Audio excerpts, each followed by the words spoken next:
हमारे चैनल में आप सभी का मोस्ट वेलकम है। हम लोग बीपीएससी पीटी के एग्ज़ाम को ध्यान में रखते हुए लगभग 1990 से 2019 तक के जितने भी बीपीएससी के एग्ज़ाम हुए हैं उन सभी के प्रश्नों को एक बार रिवीजन करेंगे। और हमारे पास मात्र 20 दिन बचे हुए हैं और इन 20 दिनों में ठीक है ना, जितना बार हम इसको रिवीजन कर पाए और उतना हमारे लिए अच्छा होगा, ताकि यहाँ से भी हमें हेल्प मिल सकेगा और हमारा जो स्कोर होगा वो बेहतर हो सकेगा। तो ठीक है, तो हम लोग आगे बढ़ते हैं और इनके सभी प्रश्नों को एक बार रिवीजन कर लेते हैं फटाफट, ठीक है, ताकि हमारा प्रैक्टिस भी अच्छे से हो जाए। ठीक है, 65वीं बीपीएससी का पीटी के एग्जाम में जो इम्पोर्टेंट क्वेश्चन सब थे उन क्वेश्चन को देख लेते हैं। हमारा एक क्वेश्चन था कि देशेर कथा पुस्तक के लेखक कौन थे? सखाराम गणेश देवेशकर। बिहार में सर्च लाइट समाचार पत्र के संपादक कौन थे? मुरली मोहन प्रसाद। तो देशेश्वर कथा पुस्तक के लेखक कौन थे? सखाराम गणेश देवेशकर। बिहार में सर्च लाइट समाचार पत्र के संपादक कौन थे? मुरली मोहन प्रसाद। 1931 में बिहार समाजवादी गठन जयप्रकाश नारायण, राहुल सांकृत्यायन और फूलन प्रसाद वर्मा ने किया था। तो 1931 में बिहार में समाजवादी पार्टी का गठन हुआ था, जिसमें 3 नेता थे, जयप्रकाश नारायण, राहुल सांकृत्यायन और फूलन प्रसाद वर्मा। भारतीय राष्ट्रीय कांग्रेस का संस्थापक कौन थे? तो डॉक्टर ए.ओ. ह्यूम। 1885 ईस्वी में इन्होंने भारतीय राष्ट्रीय कांग्रेस की स्थापना की थी। स्वराज हमारा जन्मसिद्ध अधिकार है, मैं इसे लेकर के रहूंगा। यह किसका नारा था? तो बाल गंगाधर तिलक का नारा था यह, ठीक है ना। और इसमें जो है 3 नाम ऐसे भी हम लाल बाल पाल के नाम से हम लोग जानते हैं। लाल यानी लाला लाजपत राय, बाल यानी बाल गंगाधर तिलक और पाल यानी बिपिन चंद्र पाल। तो स्वराज मेरा जन्मसिद्ध अधिकार है, मैं इसे लेकर रहूंगा, यह किसका नारा था? तो बाल गंगाधर तिलक का। जलियांवाला बाग हत्याकांड जो 1919 में हुआ था उसके विरोध में रविंद्रनाथ टैगोर ने क्या किया था? अपनी नाइटहुड की उपाधि वापस कर दी थी, नाइटहुड की उपाधि त्याग दी थी। नाइटहुड की उपाधि किसने दिया था? तो अंग्रेजों ने दिया था।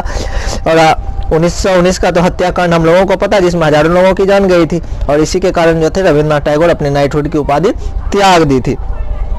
उसके बाद जो है भारतीय सेवक समाज सर्वेंट ऑफ इंडियन सोसाइटी की स्थापना गोपाल कृष्ण गोखले ने की थी। तो भारत सेवक समाज सर्वेंट ऑफ इंडिया सोसाइटी की स्थापना गोपाल कृष्ण गोखले ने की थी।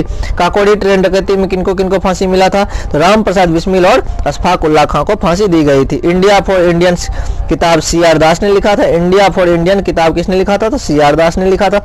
सत्यशोधक समाज की स्थापना किसने की थी? तो ज्योतिबा फुले ने सत्यशोधक समाज की स्थापना की थी, ज्योतिबा फुले ने। भारतीय राष्ट्रीय कांग्रेस की प्रथम महिला अध्यक्ष कौन थी? तो श्रीमती एनी बेसेंट भारतीय राष्ट्रीय कांग्रेस की प्रथम महिला अध्यक्षा थी। और भारतीय राष्ट्रीय कांग्रेस के प्रथम अध्यक्ष कौन थे? व्योमेश चंद्र बनर्जी। व्यक्तिगत सत्याग्रह यानी एक व्यक्ति के द्वारा किया गया सत्याग्रह कौन सा था? तो ये थे विनोबा भावे। लंदन में इंडिया हाउस के संस्थापक कौन थे? श्याम जी कृष्ण वर्मा। लंदन में इंडिया हाउस के संस्थापक कौन थे? श्याम जी कृष्ण वर्मा। भागलपुर में नमक सत्याग्रह का आंदोलन को किसने किया था? तो ये किया था महादेव लाल सर्राफ। क्या नाम था? महादेव लाल सर्राफ। 1939 में बिहार में अंबारी सत्याग्रह का नेतृत्व किसने किया था? तो राहुल सांकृत्यायन। 1931 में बिहार में समाजवादी पार्टी का स्थापना किसने किया था? जयप्रकाश नारायण, राहुल सांकृत्यायन और एक और थे प्रसाद वर्मा जी कोई, ठीक है, अभी पढ़े थे हम लोग।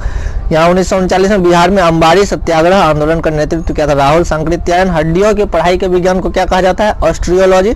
और मछली पालन के स्टडी को क्या कहते हैं? उसको पिसिकल्चर कहते हैं। आगे बढ़ते हम लोग। विषाणु की कोशिका में एंजाइम नहीं होता है, ठीक है। विषाणु क्या होता है? निर्जीव होता है ना, विषाणु यानी वायरस, उसकी कोशिका में एंजाइम नहीं होता है। मनुष्य के शरीर में अस्थि मज्जा में लिम्फोसाइट का निर्माण होता है, ठीक है। मनुष्य के शरीर में लिम्फोसाइट का निर्माण कहाँ होता है? अस्थि मज्जा में। अस्थि मज्जा में किस चीज का निर्माण होता है? लिम्फोसाइट का। थायरोक्सिन हार्मोन में आयोडीन मिली होती है, ठीक है। हम लोग कहते हैं प्लांट पौधा में जब भोजन बनाता है प्लांट प्रकाश संश्लेषण अभिक्रिया के द्वारा, तो उसमें कि कौन सा तत्व पाया जाता है? तो मैग्नीशियम, ठीक है। थायरोक्सिन हार्मोन में कौन सा खनिज मिलता है? तो आयोडीन मिलता है।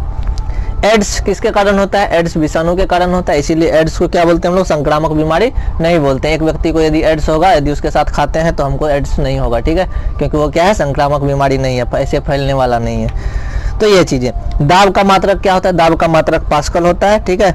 न्यूटन प्रति मीटर स्क्वायर भी बोलते हैं इसको। सूर्य का प्रकाश पृथ्वी पर पहुंचने में कितना मिनट लगता है? 8 मिनट से अधिक लगता है। 8 मिनट 16 सेकंड के आसपास, 20 सेकंड, कहीं 20 सेकंड लिखा रहता है, कहीं 16 सेकंड लिखा रहता है। क्यों ऐसा होता है? क्योंकि सूर्य और पृथ्वी के बीच दूरी जो होता है कभी कभी बदलते रहता है, क्योंकि सूर्य के चारों ओर जो पृथ्वी घूमता है किस आकार में? ओवल शेप में, अंडाकार होता है। तो कहीं दूरी कम हो जाता है, कहीं दूरी ज्यादा हो जाता है, जिसके कारण 8 मिनट 16, 8 मिनट 20 सेकंड ऐसा कुछ टाइम बदलते रहता है। दाब एक क्या है? अदिश राशि है। जबकि बल, वेग और त्वरण क्या है, सदिश राशि है। दाब क्या है, अदिश राशि। अदिश राशि क्या होता है, अदिश, दिश का मतलब हो गया दिशा, जिसमें दिशा नहीं हो, ठीक है। मैग्नीट्यूड तो है, दिशा नहीं हो। 5 kg बोलेंगे तो 5 kg क्या हो सकता है, कुछ भी हो सकता है, तो उसका क्या है, मान है, वो मैग्नीट्यूड हो गया, ठीक है, जिसको द्रव्यमान बोलते हैं, लेकिन उसमें दिशा नहीं है। लेकिन बोलेंगे 10 किलोमीटर उत्तर गए थे, तो यहाँ क्या बता रहा है, दिशा भी बता रहा है, उत्तर दिशा, और 10 किलोमीटर वो क्या है, मैग्नीट्यूड हो गया, तो वो क्या हो जाएगा हमारा, वो हो गया हमारा सदिश राशि, ठीक है। सदिश यानी वेक्टर, वेक्टर में क्या होता है, डायरेक्शन भी होता है और मैग्नीट्यूड भी होता है। डायरेक्शन यानी दिशा और मैग्नीट्यूड यानी द्रव्यमान। तो दाब क्या है, एक अदिश राशि है, जबकि बल, वेग और त्वरण ये सब क्या है, सदिश राशि। जैसे कि देख लो, बल, बल क्या होता है, किसी भी वस्तु को जब धकेलते हैं तो क्या होता है, ताकत भी लगाते हैं, तो पता होगा कितना ताकत लग रहा है ना, उसको निकाल सकते हैं, माप सकते हैं, वो उसका मैग्नीट्यूड हो गया। ये भी पता है, धक्का देंगे तो कहीं जाएगा, उत्तर, दक्षिण, पूर्व, पश्चिम, आगे पीछे, तो दिशा भी बता रहा है, तो कहीं ना कहीं ये क्या हो गया, दिशा भी बता रहती है, सदिश राशि। विकृति का मात्रक नहीं था। विकृति का मतलब क्या होता है, विकृति यानी किसी भी अंडा को लो, उसको तोड़ दो तो वो क्या हो जाएगा, उसका स्ट्रक्चर बदल जाएगा। 2 रुपया 3 रुपया में बॉल आता है, बॉल को पचका देंगे तो पचक जाएगा, तो उसका क्या हो गया, आकार बदल गया, यानी विकृति हो गया, है ना। लेकिन इसके शरीर को दबाएंगे तो विकृति नहीं होगा, होगा जब 4-5 मुक्का लग जाएगा या पैर टूट जाएगा तो पैर फूल जाता है, तो उसमें विकृति हो गई, है ना। तो ये चीज है। वायु की जो तरंगे होती है वो क्या होता है, अनुदैर्घ्य तरंग होता है। क्या होता है, अनुदैर्घ्य तरंग बोलते हैं। और अनुदैर्घ्य तरंग समझ जाओ क्या होता है, ठीक है। तो वायु में ध्वनि तरंगे कैसी होती है, अनुदैर्घ्य तरंगे। 50 डिग्री सेल्सियस का फ़ारेनहाइट स्केल में 112 डिग्री फ़ारेनहाइट होता है, तो ये तो याद करने वाला चीज है नहीं। 50 डिग्री सेल्सियस में 112 डिग्री फ़ारेनहाइट, इसको एक्सचेंज करते एक फॉर्मूला आता है डिग्री सेल्सियस को फ़ारेनहाइट में बदलने के लिए, तो हम लोग याद रखेंगे कौन सा वाला, मानव शरीर का तापमान कितना होता है 37 डिग्री सेल्सियस, और उसको बदलेंगे तो कितना हो जाता है 98.6 डिग्री फ़ारेनहाइट, ठीक है। तो एक फॉर्मूला के अनुसार से हम लोग उसको चेंज कर सकते हैं। आवृत्ति को किस चीज में मापते हैं, आवृत्ति यानी हर्ट्ज को। हर्ट्ज मतलब क्या होता है, समझने के लिए हम यदि बता दें तो एक तार लेते हैं, तार यहाँ से लेकर के 10 मीटर दूर ले जाएंगे, एक लोहा वाला तार जो होता है पतला सा, यहाँ पर हल्का हल्का पेन से मारेंगे तो क्या होगा, उसका तरंग दैर्घ्य वहां तक जाएगा, है ना। तो ये चीजें, तो उसको किस चीज से मापते हैं, हर्ट्ज से मारते हैं, हर्ट्ज से मापते हैं, हर्ट्ज पढ़ते हैं। उसको कैसे पढ़ते हैं, HZ लिखा रहता है। क्या लिखा रहता है, HZ, कैपिटल H लिखा रहेगा, उसके बगल में स्मॉल z रहेगा, ठीक है।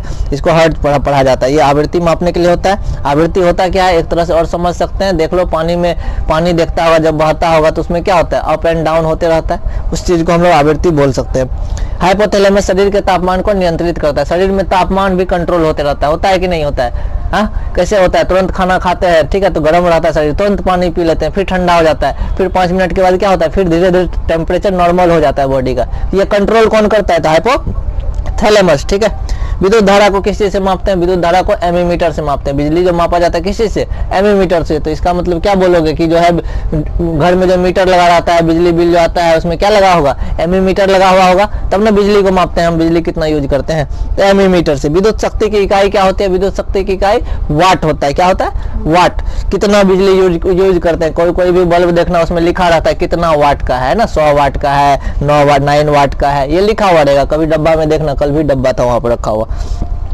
आधुनिक रसायन शास्त्र के जनक कौन है, केमिस्ट्री नाम सुना होगा। रसायन शास्त्र को इंग्लिश में क्या बोलते हैं, केमिस्ट्री। विज्ञान को 3 भाग में बांट देते हैं, फिजिक्स, केमिस्ट्री, बायोलॉजी। केमिस्ट्री के पिता यानी कि केमिस्ट्री के जनक किसे कहा जाता है, लेवोजियर को। किसको, लेवोजियर। इंग्लिश में लेवोजियर पढ़ते हैं, यानी हिंदी में लेवसियर लिखा हुआ है, कोई दिक्कत नहीं है, ठीक है। नाइट्रस ऑक्साइड को लाफिंग गैस कहा जाता है, N2O। क्या चीज, N2O। N का मतलब होता है नाइट्रोजन, O का मतलब होता है ऑक्सीजन, N2O यानी कि N का 2 मॉलिक्यूल और ऑक्सीजन का 1 मॉलिक्यूल, इसको बोलते हैं नाइट्रस ऑक्साइड, ठीक है ना। यह एक गैस होता है, उसको लेकर के आओगे, ठीक है ना, कहीं लड़ाई हो रहा है, वहां पर उस गैस को खोल दोगे तो सब हंसना शुरू कर देगा, हंसने वाला गैस है, ठीक। कितना भी रो रहा है, कोई मर भी गया है, सब रो रहा है, वो गैस ला करके वहां पर खोल दो उसको, गैस जैसे ही सबके नाक में जाएगा वो हंसना शुरू कर देगा, ठीक है, तो बहुत मजा आएगा। तो ये हो गया नाइट्रस ऑक्साइड का खेल, इसको बोलते हैं लाफिंग गैस। एक होता है फॉस्फिन गैस। कौन सा गैस, फॉस्फिन गैस, ठीक है। फॉस्फिन गैस लाओगे तो उसको जब छोड़ दोगे बाहर तो आग लग जाएगा, ठीक है ना, कुछ नहीं जलेगा लेकिन आग पकड़ लेगा। सिनेमा सब में लगभग वही चीज यूज किया जाता है। उसके बाद देखते हैं हम लोग, गैस क्या है, तत्व नहीं है। कोई भी जो गैस होता है वो क्या होता है, तत्व नहीं होता है। पानी का पीएच मान कितना होता है, पानी का पीएच मान 7 होता है। पीएच मान क्या होता है, पीएच मान बोलते हैं हम लोग एक तरह से उसके बारे में, उसके गुण के बारे में पता करते हैं, अम्ल है, क्षार है या उदासीन है। जिसका पीएच मान 7 होगा वो क्या होगा, उदासीन होगा, है ना, वो खट्टा होगा ना कसेला होगा, है ना। जिसका 7 से कम होगा वो अम्ल होगा, जिसका 7 से ज्यादा होगा वो क्षार होगा, ठीक है। एसिड, बेस और न्यूट्रल, न्यूट्रल के लिए कितना होना चाहिए 7, मतलब तब तो बोलोगे कि 7 से कम बोलेंगे तो माइनस में चला जाएगा, 7 से ऊपर कितना तक जाना चाहिए, 7 से ऊपर 14 तक ही जाएगा, यानी कि 0 से लेकर के 14 तक। ठीक है, यहाँ तक खेल खत्म है। तो पानी का पीएच मान 7 है। केरोसिन में क्या नहीं होता है, ऑक्सीजन नहीं होता है। क्या नहीं होता है, ऑक्सीजन नहीं होता केरोसिन तेल में। ठीक है, इसीलिए केरोसिन में हम लोग मैग्नीशियम का जो पत्ता होता है, मैग्नीशियम का कागज जैसा पतला सा पट्टी आता है, उसको हम लोग डुबा के रखते हैं केरोसिन तेल में, क्योंकि वह जो मैग्नीशियम का पत्ता होता है, जो भी रिबन होता है, उसको जैसे ही हवा में लाएंगे तो उसमें आग पकड़ लेता है, इसलिए केरोसिन तेल में उसको डुबा के रखते हैं। तो केरोसिन में ऑक्सीजन नहीं होता है। कौन सा गैस नहीं होता है, ऑक्सीजन नहीं होता है। प्राकृतिक रबर किस चीज से बना होता है, प्राकृतिक रबर जो होता है आइसोप्रीन का बहुलक होता है। ग्लूकोज किसको बोलते हैं, ग्लूकोज का सूत्र क्या होता है, ग्लूकोज पीते हो ना, ग्लूकोज का सूत्र होता है C6H12O6। क्या होता है, C6 यानी कार्बन का 6 मॉलिक्यूल, हाइड्रोजन का 12 मॉलिक्यूल, ऑक्सीजन का 6। ठीक है, C और O के बीच कितना बॉन्ड रहता है, ट्रिपल बॉन्ड रहता है। कितना, ट्रिपल बॉन्ड। ठीक है, हिंदी में बोलते हैं आबंध। The origin of the species पुस्तक के लेखक कौन थे, तो एक ही कहानी हम लोग पढ़े हुए 10वीं क्लास में कि जो है वंशवाद के बारे में कौन बताया, डार्विन ने दिया था सिद्धांत, डार्विन, और एक और नाम क्या था। ठीक है, तो डार्विन का पुस्तक है the origin of the species, यानी कि स्पीसीज मतलब जीव जंतु जो है कहाँ से जन्म लिया, कैसे शुरुआत हुआ। जैसे कि कहा जाता है कि अफ्रीका में कुछ लोग थे, उसी से जो है पूरा दुनिया फैल गया। अफ्रीका में सोचो कैसा कैसा लोग, काला घोड़ा जो भी हो। ठीक है, तो ये चीज है। The origin of the species पुस्तक के लेखक थे डार्विन। शैवाल और कवक जब आपस में मिलता है तो उससे क्या बनता है, लाइकेन बनता है। और लाइकेन क्या करता है, यह एक प्राकृतिक सूचक है जिससे हमको पता चलता है कि पॉल्यूशन कितना है। ठीक है, लाइकेन के कलर में बदलाव आ जाता है, तो इससे भी पता कर लेता है वैज्ञानिक कि हवा में कितनी गंदगी है। तो ये चीज हो गया। शैवाल और कवक के मिलने से क्या बनता है, लाइकेन बनता है। इसको हम लोग क्या बोलते हैं, म्यूचुअलिज्म बोलते हैं। क्या कहा जाता है, म्यूचुअलिज्म। म्यूचुअलिज्म का मतलब क्या होता है, दो चीजों का आपस में मिलना, वो क्या हो गया, म्यूचुअलिज्म हो गया। जहां जीव रहता है उसको क्या कहते हैं, हैबिटाट कहते हैं। इंग्लिश में क्या कहते हैं, हैबिटाट। जहां पर जीव रहता है उसको हैबिटाट कहा जाता है, और हिंदी में उसको आवास कहते हैं। हम लोग जहां रहते हैं उसको घर ही बोलते हैं ना। सौर ऊर्जा क्लोरोप्लास्ट में एटीपी में बदलता है। सौर ऊर्जा सूर्य प्रकाश से पत्ता पेड़ पौधा क्या करता है, भोजन बनाता है ना। भोजन बनाने का मतलब क्या होगा, उसको ऊर्जा में कहाँ बदला जाता है, कौन सा जगह पर, तो क्लोरोप्लास्ट में। क्लोरोप्लास्ट में सौर ऊर्जा को किसी में बदल दिया जाता है, एटीपी में। एटीपी क्या होता है, एटीपी एक ऊर्जा है, एनर्जी है ना। हमारे बॉडी में भी एनर्जी कहाँ पैदा होता है, माइटोकॉन्ड्रिया में। ठीक है, कोशिका में एक जगह होता है माइटोकॉन्ड्रिया, वहां पर हम लोग का बॉडी में जो भी भोजन करते हैं वहां से वो क्या होता है, एनर्जी में कन्वर्ट करता है। ठीक है, प्रकाश संश्लेषण का उप उत्पाद क्या है, ठीक है, प्रकाश संश्लेषण होता है, पौधा भोजन बनाता है ना। पौधा भोजन बनाता है कि नहीं, बनाता है। तो वह 2-3 चीज निकालता है। क्या क्या चीज, सबसे पहला स्टार्च। स्टार्च यानी अभी अभी ग्लूकोज पढ़े थे, C6H12O6। और दूसरा क्या बनाता है, ऑक्सीजन। तीसरा क्या, जल निकालता है। जल कैसे निकालता है पौधा, पत्ते के नीचे में देखोगे, धूप गर्मी के मौसम में पत्ता को छूना, नीचे से जो है ठंडापन रहता है, क्योंकि नीचे में क्या होता है, छेद होता है छोटा छोटा, और भाप के द्वारा बाहर निकल जाता है पानी।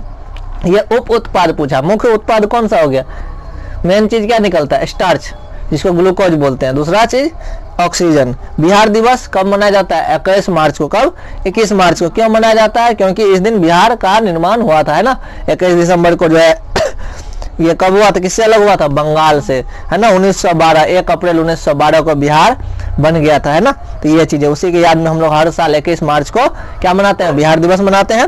बिहार को केंद्र सरकार द्वारा अभी तक विशेष राज्य का दर्जा नहीं मिला। विशेष राज्य का दर्जा का मतलब क्या होता है कि जैसे 100 रुपया खर्च होता है किसी भी राज्य को चलाने में, तो उसमें से 90 रुपया कौन देगा, केंद्र सरकार, और 10 रुपया कौन लगाएगा, राज्य सरकार। क्योंकि भारत में क्या है, 2 तरह का शासन चलता है ना, एक केंद्र सरकार जहां नरेंद्र मोदी प्रधानमंत्री है, एक राज्य सरकार जिसमें कि मुख्यमंत्री कौन है, नीतीश कुमार है ना।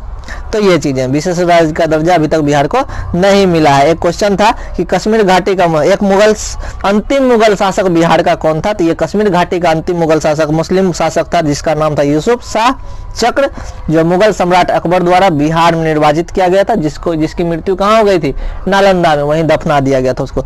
दफनाना का मतलब समझते हो, मुसलमान लोग क्या करते हैं, मुस्लिम लोगों में दफनाया जाता है मिट्टी के अंदर लाश को। हिंदू में क्या किया जाता है, जलाया जाता है ना। अलग अलग धर्म का अलग अलग रीति रिवाज है। तो ये चीजें हैं। तो हम लोग आगे बढ़ते हैं फटाफट।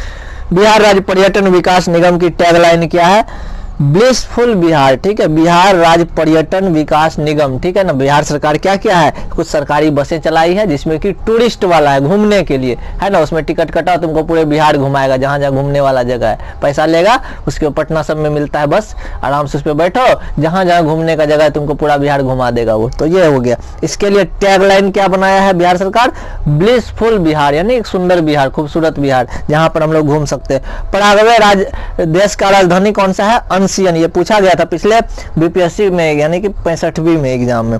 पराग्वे की राजधानी अनसियन। विश्व का पहला अस्पताल दुबई में स्थित है। विश्व का पहला अस्पताल कहाँ पर? दुबई में। बहुत सारे अस्पताल हैं, पहला अस्पताल कौन खोला? दुबई में। The gallery of the Rascals. Rascals मतलब कौन हो, क्या होता है? रास्कल्स किसको कहा जाता है? शैतान को, है ना, बेवकूफ को या फिर नालायक को, जो भी बोलो। तो ये एक पुस्तक का नाम है the gallery of the Rascals. इसके पुस्तक के लेखक कौन है? Ruskin bond. ठीक है, शेन बॉन्ड का नाम सुना है? खुफिया विभाग में काम करता है ये, मूवी में, इंग्लिश मूवी में कुछ। तो गैलरी ऑफ द रास्कल्स पुस्तक के लेखक कौन थे? Ruskin bond. खुदरा फर्नीचर विशाल कंपनी आइकिया भारत में पहला शोरूम 2018 में कहाँ खोला था? तो हैदराबाद में। खुदरा फर्नीचर के विशाल कंपनी आइकिया। एक कंपनी का नाम सुना होगा, कौन सा? मेगा मार्ट, मेगा शॉप, विशाल मेगा मार्ट नाम सुना है? बहुत सारा सिटी कार्ट है, क्या क्या है। उसी तरह से एक कंपनी खुदरा फर्नीचर विशाल कंपनी, यानी जिसमें फर्नीचर वाला सामान मिलता है, आइकिया नाम है उस कंपनी का। इसका शोरूम कहाँ खुला? हैदराबाद में 2018 में ही। 2020 में ग्रीष्मकालीन ओलंपिक खेल टोक्यो में आयोजित किया गया। टोक्यो किसकी राजधानी है? जापान की राजधानी टोक्यो है। ग्रीष्मकालीन ओलंपिक, 2 ओलंपिक होता है, एक शीतकालीन एक ग्रीष्मकालीन। शीतकालीन में बर्फ पे खेला जाता है खास करके, है ना, वो चीजें। और तो ग्रीष्मकालीन आयोजित किया गया था 2020 में। कहाँ में? टोक्यो में आयोजित किया जाएगा, है ना। तो आधुनिक बिहार के निर्माता कौन? आधुनिक बिहार के निर्माता सच्चिदानंद सिन्हा, जिसके बारे में हम लोग जानते हैं ये अस्थाई क्या थे? सच्चिदानंद सिन्हा अस्थाई अध्यक्ष थे किसके? संविधान सभा के। ठीक है ना। आधुनिक बिहार के निर्माता किसको कहा जाता है? सच्चिदानंद सिन्हा को। बिहार के प्रांतीय किसान सभा का गठन किसने किया था? स्वामी सहजानंद सरस्वती। पूछा जाता है स्वामी सहजानंद सरस्वती किस चीज से संबंधित थे? तो किसानों से संबंधित थे। ठीक है, तो बिहार प्रांतीय किसान सभा का गठन किया था Swami Sahajanand. Dutch East India company ने 1632 में अपना फैक्ट्री पटना में स्थापित किया था। ठीक है ना। इंडिया में जब अंग्रेज आया था 1600 ईस्वी में, पहली बार कंपनी खोलने के लिए ईस्ट इंडिया कंपनी नाम रखा था। ईस्ट का मतलब होता है पूरब, इंडिया, इंडिया तो इंडिया था ही, कंपनी खोला था तो इसलिए कंपनी। ठीक है, ईस्ट इंडिया कंपनी। लेकिन डच आया तो डच अपना कंपनी का नाम क्या रख दिया? Dutch East India company. और यह पटना में कब खोला था ऑफिस? 1632 ईस्वी में अपना फैक्ट्री स्थापित किया था। बिहार में स्वराज दल का गठन किसने किया था? श्री कृष्ण सिंह। और श्री कृष्ण सिंह ही बिहार के पहले मुख्यमंत्री थे। बिहार के पहले मुख्यमंत्री कौन थे? श्री कृष्ण सिंह। और उन्होंने क्या, कौन सा पार्टी का गठन किया था बिहार में? स्वराज दल का। ठीक है, अलग अलग पार्टी कोई भी कुछ भी स्थापना कर देता है। अपने शिलालेखों में अशोक सामान्यतः प्रियदर्शी के नाम से जाना जाता था, है ना। अशोक सम्राट का नाम सुना होगा, बिंदुसार, चंद्रगुप्त मौर्य और अशोक, है ना। अशोक क्या करता था? अपने बारे में जितने भी राजा होते थे ना, जैसे कि ये राजा है, ये क्या करता था? एक शिला होता था, शिला मतलब पत्थर, पत्थर पे क्या करता था? अपने बारे में लिखवाता था। मैं एक राजा हूँ, मैं अपने राज्य में ये काम करवाया, बहुत सारा छायादार पेड़ लगवाया लोगों के लिए, राहगीर के लिए, व्यापारियों के लिए सड़कें बनवाई, इस तरह से लिखवाता था। उस शिलालेख में जो नाम लिखता था, क्या लिखता था अशोक? अपना प्रियदर्शी। क्या? प्रियदर्शी। तो अशोक को हम लोग किस नाम से जानते हैं? प्रियदर्शी के नाम से भी जानते हैं। सुश्रुत गुप्त काल में औषधि के क्षेत्र में अपने कार्य के लिए जाने जाते थे। एक डॉक्टर था जिसका नाम क्या था? सुश्रुत। क्या नाम था? सुश्रुत। गुप्त काल में, कौन कौन से काल में? पहले हुआ कौन सा काल? चंद्रगुप्त मौर्य का मौर्य काल, उसके बाद कौन आ गया? गुप्त काल आया। ठीक है, इसके बीच में कुछ और लोग थे। तो सुश्रुत कौन थे? एक डॉक्टर था। किस काल में? गुप्त काल में। किस क्षेत्र में प्रसिद्ध था? तो औषधि के क्षेत्र में, यानी कि ये आयुर्वेद वाला डॉक्टर था। नहीं बोलते हैं उसको, कौन सा डॉक्टर बोलते हैं? जो कि जैसे कि लक्ष्मण को जो है जड़ी बूटी दिया था, उसको भी कुछ कहा जाता था, है ना। औषधि से ही इलाज किया था ना। प्राचीन भारत की खरोष्टी लिपि दाहिने से बाईं ओर लिखी जाती थी। एक लिपि होता है, जैसे हम लोग का हिंदी का लिपि क्या है? देवनागरी लिपि है। हम लोग किधर से किधर लिखते हैं? ये मेरा हाथ कौन सा है? बायां हाथ है, बायां से दायां लिखते हैं। ठीक है, लेकिन ये जो खरोष्टी लिपि होता था, दायां से बायां लिखा जाता है ना। जैसे उर्दू भी बायां से दाहिना से बायां लिखा जाता है, तो दाहिने से बाएं कौन लिखा जाता था प्राचीन काल में? खरोष्टी लिपि। ठीक है, ताम्र लिपि बंदरगाह का गुप्त काल में उत्तर भारतीय व्यापार के लिए उपयोग किया जाता था। ताम्र लिप्ति बंदरगाह, ये एक बंदरगाह। बंदरगाह क्या होता है? जैसे कि ये समुद्र है, मान के चलो ये क्या है? समुद्र है। यहाँ पर मेरा नाव रुकेगा तो यहाँ एक स्टेशन बनाएंगे ना, तो इसी को हम लोग क्या बोलते थे? बंदरगाह बोलते थे। मेरा जहाज रुकेगा, इस जहाज पर लोग चढ़ता है, उतरता है, ये सारा चीज, तो उसको बंदरगाह कहा जाता था। तो बंदरगाह का नाम क्या रखे हैं? ताम्र लिप्ति। ठीक है, किस काल में? गुप्त काल में। ठीक है, किस चीज के लिए उपयोग किया जाता था? व्यापार के लिए, ऑटोमेटिक व्यापार के लिए। उसमें इस पे अलग अलग होता होगा, और बंदरगाह होगा जिसमें आदमी भी चढ़ता होगा। तो ये चीजें। मुगल चित्रकला जहांगीर के नेतृत्व में अपने शीर्ष बिंदु पर थी। यानी कि जो है मुगल शासन आया, बाबर, अकबर, ये सब आया है ना, उसमें कहा गया जितने भी शासक थे सबसे ज्यादा चित्रकला को कौन प्रोत्साहित किया। अलग अलग राजा का अलग अलग स्टाइल होता है काम करने का, है ना। तो चित्रकला का काम सबसे ज्यादा किसमें हुआ, तो जहांगीर के शासनकाल में, क्योंकि उसको चित्रकला से क्या हुआ, लगाव होगा, इसीलिए उसमें वह ज्यादा काम किया। मध्यकालीन भारत में मनसबदारी व्यवस्था सैनिकों की सुगमता से भर्ती हेतु लागू की गई थी। एक व्यवस्था का नाम सुने हैं, मनसबदारी। कौन सा व्यवस्था, मनसबदारी व्यवस्था।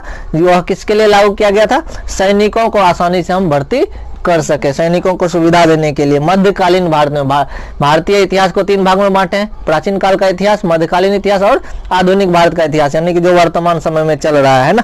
तो ये चीजें, यानी कि अभी कल पढ़ रहे थे हम लोग कौन सा, 1857 से लेकर के 1947 तक, यह हो गया आधुनिक भारत का इतिहास। ठीक है, थोड़ा सा आगे बढ़ते हैं। अष्टप्रधान का गठन किसने किया था, शिवाजी ने। शिवाजी का नाम सुना होगा, जिसकी माँ का नाम क्या था, जीजाबाई थी, है ना। उसके माँ उसके गुरु थे, तलवार चलाने सिखाई थी, बहुत ही फुर्तीले थे, यानी चीता से भी तेज थे तलवार चलाने में शिवाजी, खतरनाक। उसके बहुत बढ़िया मुकुट पहनते थे, देखा होगा, है ना। उसकी माँ सिखाई थी उसको तलवार चलाने के लिए। अष्टप्रधान का गठन वही किए थे। दिल्ली के सुल्तान फिरोज शाह तुगलक ने सबसे ज्यादा नहरों का निर्माण करवाया था। सबसे ज्यादा नहर का निर्माण किसने करवाया, तो दिल्ली के सुल्तान फिरोज शाह तुगलक ने। और अभी अभी पढ़े चित्रकला को प्रोत्साहन किसने दिया सबसे ज्यादा, जहांगीर ने, है ना। किसमें, उसको कौन सा वंश बोलते हैं, मुगल वंश में। जहांगीर ने चित्रकला को बढ़ावा दिया। अष्टप्रधान का गठन किसने किया, शिवाजी ने किया था। सबसे ज्यादा नहर का निर्माण किसने करवाया, फिरोज शाह तुगलक ने। ठीक है।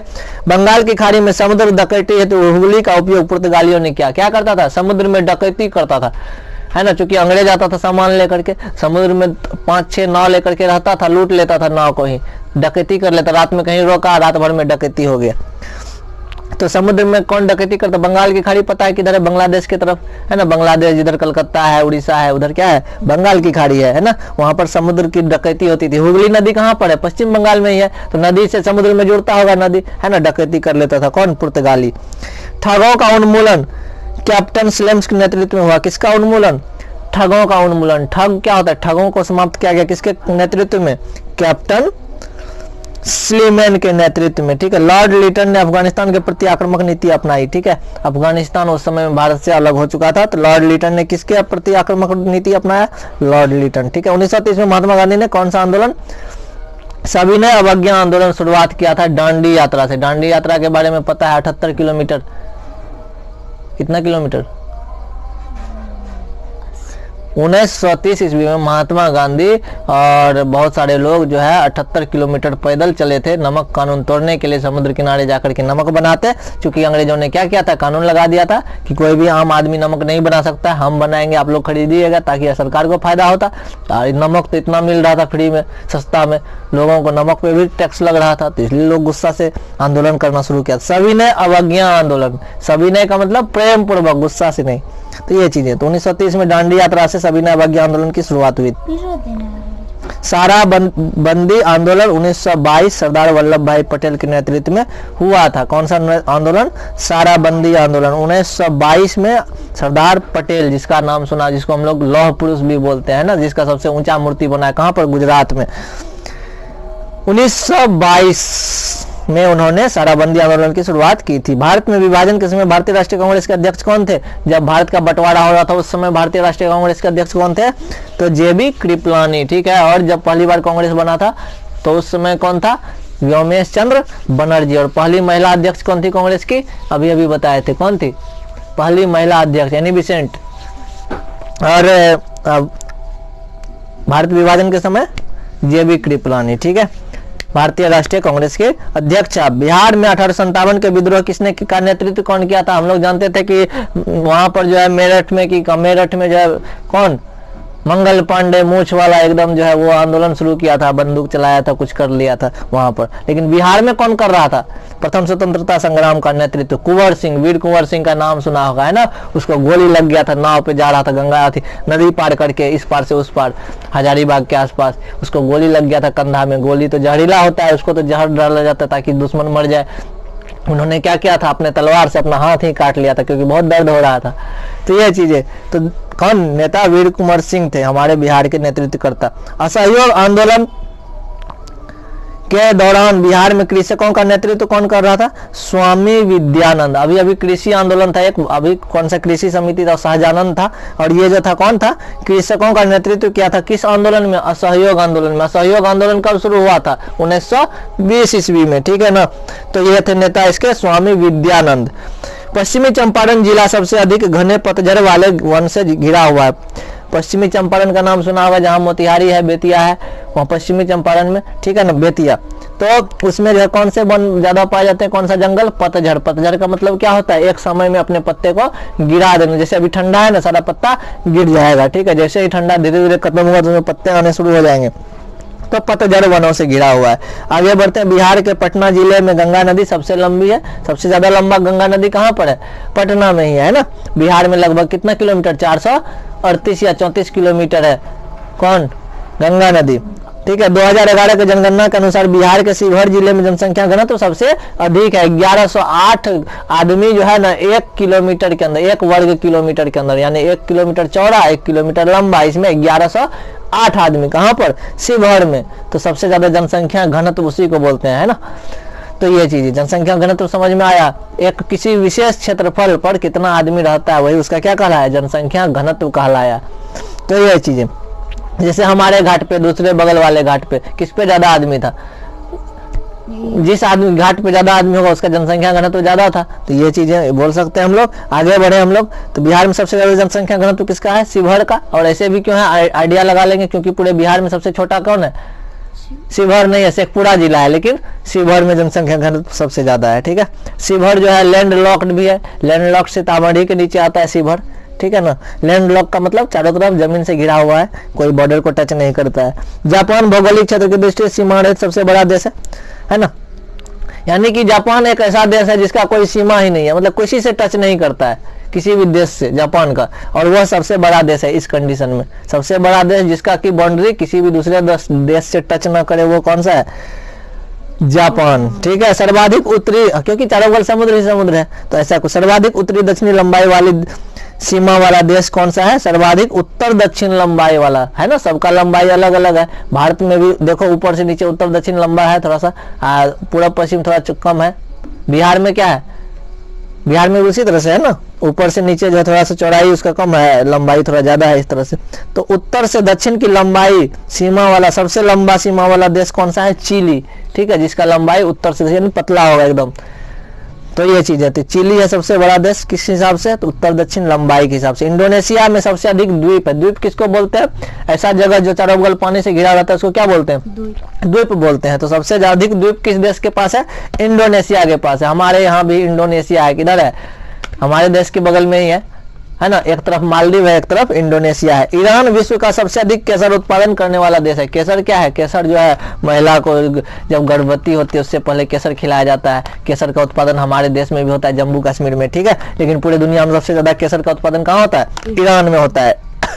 कजाकिस्तान विश्व का सबसे अधिक यूरेनियम उत्पादन करने वाला देश है। क्या चीज? यूरेनियम। यूरेनियम क्या है? एक तत्व है। क्या है? तत्व है, जिसको हम लोग रेडियो एक्टिव तत्व बोलते हैं। वो हमेशा टूटते रहता है, विखंडन होते रहता है, कभी समाप्त नहीं होता है, एक बार।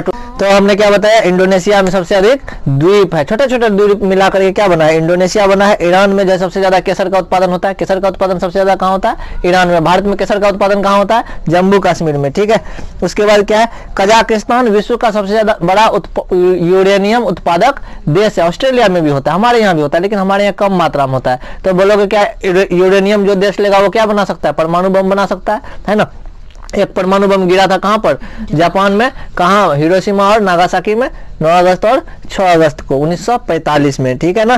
तो लेकिन अब जो है यूरेनियम लोग लेता है, हम लोग भी खरीदते हैं दूसरे देश से, लेकिन क्या करने के लिए? बिजली उत्पादन करने के लिए। हम लोग को इसलिए दिया जाता है क्योंकि हम उसका क्या करते हैं? बिजली उत्पादन करते हैं, ठीक है। तो इससे आसानी से बिजली उत्पादन होता है, कम यूरेनियम में अधिक से अधिक बिजली उत्पादन कर सकते हैं। तो कजाकिस्तान एक ऐसा देश है जहां पर विश्व का सबसे ज्यादा यूरेनियम का उत्पादन होता है। कन्याकुमारी से सटी पहाड़ियां, कौन सी पहाड़ी है? कन्याकुमारी से सटा हुआ। कन्याकुमारी कहाँ है? तमिलनाडु के निचले भाग में है ना। पूरा भारत का जब नक्शा देखते हो सबसे नीचे कौन है? तमिलनाडु। तमिलनाडु के निचले भाग में क्या है? कन्याकुमारी है। उसके उससे जो सटा हुआ पहाड़ी है उसका नाम क्या है? कार्डामम पहाड़ियां। कौन सा है? पहाड़ी? कार्डामम पहाड़ियां। उत्तरी कोयल गंगा नदी की घाटी का उपनदी है। उत्तरी कोयल गंगा नदी का घाटी का उपनदी है। कहने का मतलब क्या हो गया, गंगा नदी में एक नदी आके मिलता है, कौन सा, कोयल।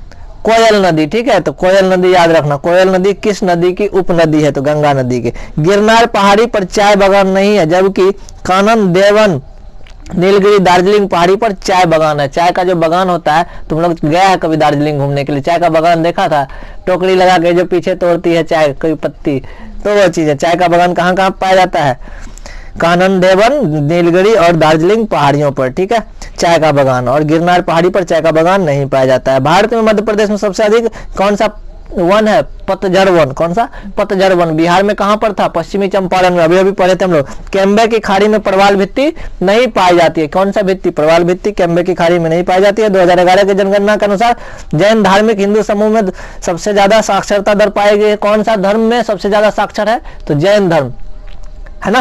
2011 के जनगणना के अनुसार किस धर्म में अधिक लोग साक्षर है, तो जैन धर्म में। ठीक है, और अभी अभी पढ़े थे 2011 के जनगणना के अनुसार बिहार के किस जिले में जनसंख्या घनत्व सबसे ज्यादा है, शिवहर जिले में। कितना, 1108 आदमी एक किलोमीटर, एक वर्ग किलोमीटर में। ठीक है, भीड़ जो है गुजरात नाम में एक जगह है भीड़, गद्दी हिमाचल प्रदेश में है, कोटा और टोडा तमिलनाडु में है। और ये क्या है, जाति है, क्या है, जाति है। गुजरात में पाई जाने वाली जाति का नाम भीड़, गद्दी की कहां पर, हिमाचल प्रदेश में, कोटा और टोडा कहां पर, तमिलनाडु में। हमारे यहाँ क्या है, कुर्मी है और बहुत सारे जाति हैं, बहुत सारा, लेकिन ये जो इंपॉर्टेंट कुछ कुछ जाति है इसका नाम याद रखना है। तो भीड़ गुजरात, गद्दी हिमाचल प्रदेश, कोटा टोडा तमिलनाडु में। ये जनजाति का नाम है। जनजाति किसको बोलते हैं, जो आदिवासी होता है ना उसको जनजाति बोला जाता है। हम लोग के यहाँ आदिवासी नहीं है। ठीक है, ये चीजें। भारत का दिल्ली मुंबई औद्योगिक गलियारा जापान के सहयोग से विकसित किया जा रहा है। एक गलियारा बनाया जा रहा है। एक गलियारा किसको बोलते हैं, 6 लाइन, 4 लाइन नहीं, 6 लाइन रोड, बहुत लंबा चौड़ा, जिसमें कि बड़ी बड़ी ट्रक, बस, कार एक साथ 4-4, 5-5 एक साइड से जाएगा, दूसरे साइड से आएगा, कभी जाम नहीं लगेगा, लंबा चौड़ा रोड, तो उसको गलियारा बोला जाता है। उद्योग के लिए है ना, दोनों साइड जो है एकदम उद्योग लगा हुआ होगा, पूरा बिजनेस पर्पज से बनाया जा रहा है। किसके मदद से, जापान की मदद से। रोहतास जिला धारवाड़ भूस्तरीय रचना वाला नहीं है। धारवाड़ क्या है, कोयला का खदान। ठीक है ना, तो अलग अलग कोयला के खदान का अलग अलग नाम रखा गया था।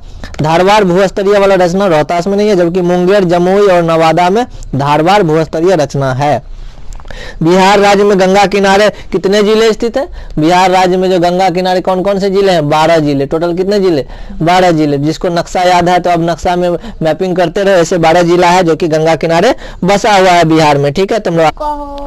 भीम बांध वन्य जीव अभ्यारण्य बिहार के किस जिले में है, मुंगेर जिले में। मुंगेर जिले में कौन सा अभ्यारण्य है, भीम बांध अभ्यारण्य। वहां पर ज्यादातर लोग जो है ना, जितना नकली बंदूक मिलता है ना, चोरवा बंदूक, ठीक है, बंदूक वहां से खरीद सकते हो डुप्लीकेट। वहां पर पुलिस भी डर से जल्दी नहीं जाता है। ठीक है ना, वो लोग बेचता है बंदूक। तो ये चीजें। भीम बांध अभ्यारण्य कहाँ पर है, अभ्यारण्य मतलब होता है एक जंगल जहाँ। ठीक है, तो ये कहाँ है, तो मुंगेर जिला में। 2011 की जनगणना के अनुसार बिहार के गोपालगंज जिले में सर्वोच्च लिंगानुपात पाया गया है। कहने का मतलब देखो, 3 क्वेश्चन पूछा 2011 के जनगणना से, यानी जनगणना से प्रश्न पूछता ही पूछता है। तो एकदम जनगणना वाला तो पढ़ना जरूरी है, तो इसको भी हम लोग एक बार देख लेंगे। तो 2011 के जनगणना के अनुसार बिहार राज्य में सर्वोच्च लिंगानुपात, लिंगानुपात किसको बोलते हैं, 1000 लड़का पे कितनी लड़कियां। ठीक है ना, तो गोपालगंज में 1000 से ज्यादा है, 1040 या कुछ है लड़कियों की संख्या। ठीक है ना, सबसे ज्यादा लिंगानुपात कहाँ पर, गोपालगंज में। ठीक है, और हम लोग जानते हैं बिहार में सबसे ज्यादा पढ़ा लिखा व्यक्ति कहाँ पर है, रोहतास जिला में। सबसे कम पढ़ा लिखा व्यक्ति कहाँ पर है, पूर्णिया जिला में। सबसे अधिक पढ़ा लिखा महिला कहाँ पर है, तो रोहतास जिला में। सबसे कम पढ़ा लिखा महिला सहरसा जिला में। सबसे अधिक पढ़ा लिखा पुरुष लड़का कहाँ पर, रोहतास जिला में। सबसे कम पढ़ा लिखा पुरुष पूर्णिया जिला में। ठीक है, तो आप समझ जाओ। ये 2011 के जनगणना के अनुसार 2021 में होने वाला है। आगे, पटवारी भूमि रिकॉर्ड का अधिकारी होता है। ठीक है, जमीन का जो रसीद कटता है, जमीन का रसीद लेकर के लोग जाता है, खेती उती का जो रसीद होता है जिसपे कि हम लोग टैक्स देते हैं सरकार को, वो किसके पास जाते हैं लेकर के, पटवारी के पास। जो सरकारी आदमी होता है उसको क्या बोलते हैं हम लोग, पटवारी बोलते हैं। संवैधानिक उपचारों का अधिकार परीक्षा को पोस्टमार्टम कहा जाता है। क्या कहा जाता है, संवैधानिक उपचारों में अधिकार परीक्षा कहने का मतलब क्या हो गया, संविधान में कानून बनाया, कभी ना कभी तो कोई ना कोई कानून बनाया होगा भाई कि जो है 6 साल से 14 साल तक के बच्चे को शिक्षा मिलनी चाहिए, है कि नहीं। 18 साल से ऊपर जो लड़का लड़की होगा उसका शादी होना चाहिए, लड़की का 18 साल, लड़का का 21 साल उम्र, लड़का यदि 19 साल में शादी कर लेता है तो उसको जेल होना चाहिए। तो ये चीजें जो कानून बना, ठीक है ना, उसको हम लोग क्या कर सकते हैं, ठीक कर सकते हैं, सुधार सकते हैं, है ना। पहले 18 साल, पहले लोग जो था 16 साल में वोट देता था, उसके बाद 18 साल हो गया, है कि नहीं। तो ये जो सुधारते रहते हैं हम लोग, तो इसको क्या बोलते हैं, पोस्टमार्टम बोलते हैं। क्या करते हैं, पोस्टमार्टम करना। ऐसे भी जो कोई आदमी मर जाता है, हॉस्पिटल ले जाते हैं उसको, तो उसका क्या करता है, पूरा बॉडी फार्चिट करता है, क्या क्या उसके अंदर है, भोजन है, चना खाया था, क्या खाया था, हर चीज पता चल जाता है, या जहर है शरीर के अंदर, ये सब चीजें जांच करता है, उसको हम लोग पोस्टमार्टम बोलते हैं। यहाँ पर संवैधानिक उपचारों में अधिकार जो होता है उस परीक्षा को हम लोग पोस्टमार्टम कहते हैं। भारत में मतदान करने के लिए प्रयोग की जाने वाली जो मशीन होती है, जिसको M3 बोलते हैं, उसको वीवीपैट बोलते हैं। हमने उस दिन दिखाए थे 3 गो मशीन होता है।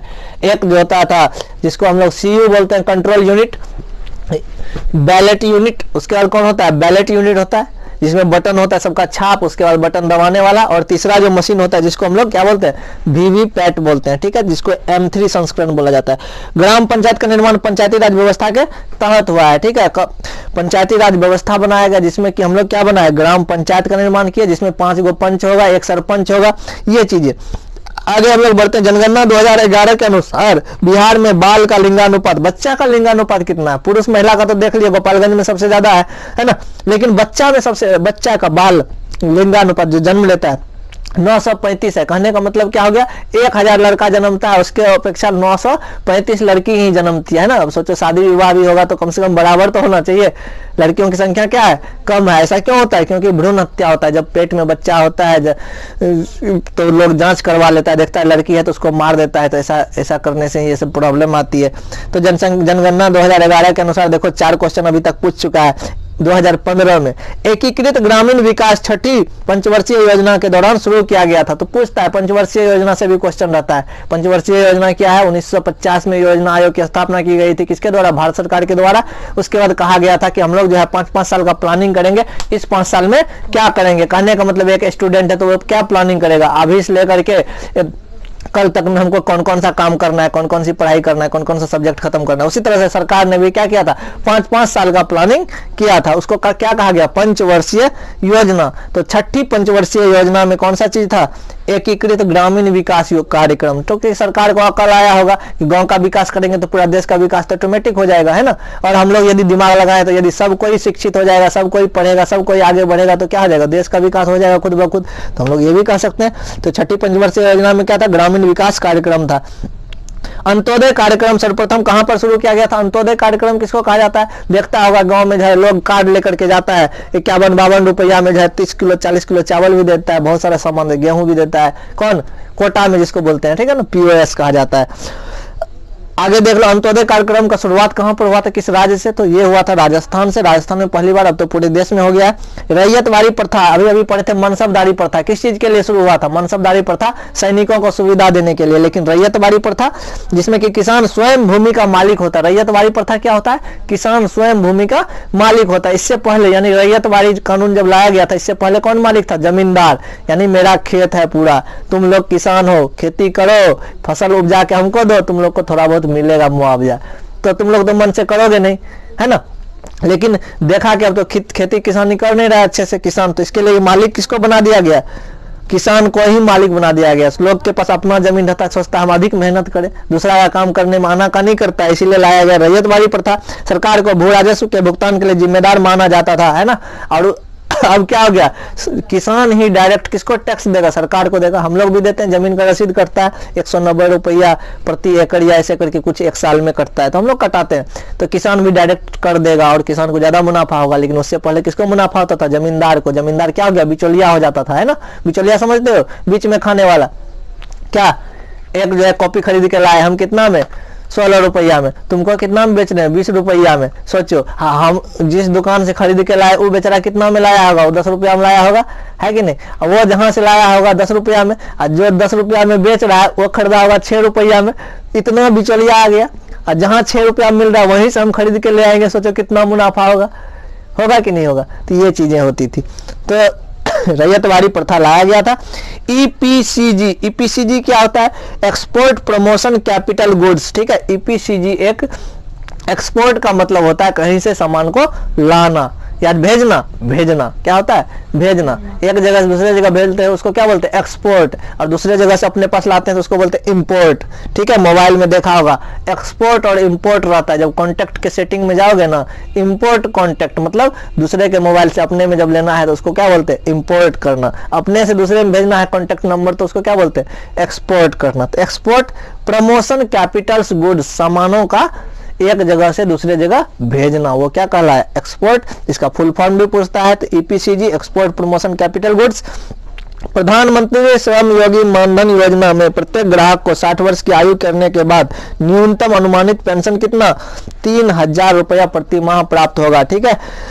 सरकार ने क्या किया? एक योजना लाया जिसका नाम क्या है? प्रधानमंत्री श्रम योगी मानधन योजना, है ना। उस योजना में तुम कुछ कुछ रुपया जमा करोगे, 30 रुपया, 40 रुपया, 50 रुपया, जो भी उसका नियम है, अभी से ही जमा करोगे तो तुम्हारा जब 60 साल पूर जाएगा उसके बाद तुमको सरकार पेंशन देगा। पेंशन का मतलब घर बैठे तुमको 3000 रुपया महीना मिलेगा, अभी से जमा करोगे तब। तो ये चीजें, तो कितना रुपया पेंशन देने वाला है? 3000 रुपया प्रति महीना, ठीक है ना।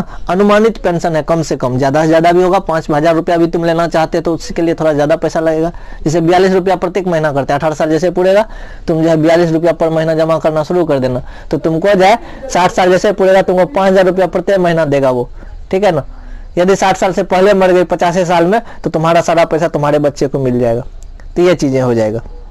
भारत में न्यूनतम समर्थन मूल्य, जिसको एमएसपी बोलते हैं, किसान आंदोलन कर रहा है अभी, है ना। भारत में न्यूनतम समर्थन मूल्य के लिए कृषि लागत और कीमत आयोग करता है। कहने का मतलब क्या हो गया कि भारत में न्यूनतम समर्थन मूल्य, यानी कि जैसे हमारे पास अभी कौन सा उपज हुआ है? धान हुआ है, धान का सही मूल्य देगा ना सरकार, क्योंकि हम जितना खर्चा किए हैं। नहीं तो क्या करता है? बीच में बिचौलिया होता है। बिचौलिया किसको बोलते हैं? गांव घर में जो खरीद बिक्री करता है। यहाँ पर कितना में धान खरीदा? 1400 रुपया में। सरकारी रेट कितना है? 1800 रुपया, 2400 रुपया।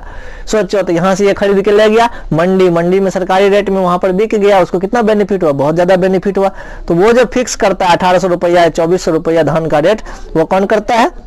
वो करता है कृषि लागत और कीमत आयोग। एक संस्था है, एक ऑफिस है, एक तरह से बोल सकते हैं, जिसका नाम है कृषि लागत कीमत आयोग, वह तय करता है। हिंदू वृद्धि दर का संबंध किससे है? जीडीपी से। जीडीपी क्या होता है? ग्रॉस अति घरेलू क्या कुछ होता है? जीडीपी ग्रॉस डोमेस्टिक प्रोडक्ट, ठीक है ना। साल भर में हम लोग के देश में कितना उत्पादन होता है? उत्पादन का मतलब समझते हो? कितना पैसा कमाता है हमारा देश, होता है ना। तुम एक आदमी हो, ठीक है, यानी देश हो, इंडिया हो, तुम एक साल में कितना इनकम करते हो, वही तुम्हारा क्या हो जाएगा? जीडीपी हो जाएगा, है ना। तो ये चीजें। बिहार में कृषि कुंभ मेला का आयोजन कब हुआ था? कृषि कुंभ मेला, वो कुंभ मेला इलाहाबाद में लगता है। वहां पर 3 नदियां था, गंगा, यमुना और सरस्वती, तीनों नदियां का मिलन होता है। इसको हम लोग क्या बोलते हैं? संगम बोलते हैं। Very good. और वहीं पर जो है ना कुंभ मेला लगता है। लेकिन कृषि कुंभ मेला कहाँ लगा था? बिहार में लगा था 2019 में। और इसका आयोजन कहाँ पर हुआ था? मोतिहारी में, ठीक है। तो हम लोग मिलते हैं नेक्स्ट लेक्चर में 64वीं बीपीएससी के क्वेश्चन को लेकर के आप लोगों के सामने, ठीक है ना। इसका तो एक रिवीजन कीजिए और अच्छे से आप लोग एग्जाम का तैयारी